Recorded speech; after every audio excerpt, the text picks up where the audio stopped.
Hi guys, kain tayo ng ubas. Ang tamis-tamis. Pero konti lang kainin ko. Kasi takot ako diabetic. Konti lang talaga kainin ko. Ang ubas. Ilang piraso lang. Walang ginagawa eh.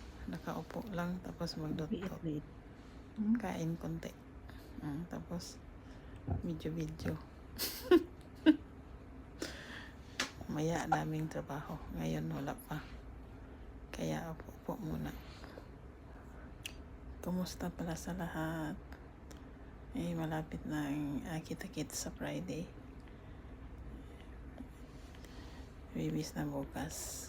Diba? Kita-kits tayo sa Friday. Kain tayo. Kasi karawan na ni Kawilma. Tapos inuna ko na paggawa ng pambigay ko sa kanya kasi busy, as in busy, lalo na bukas.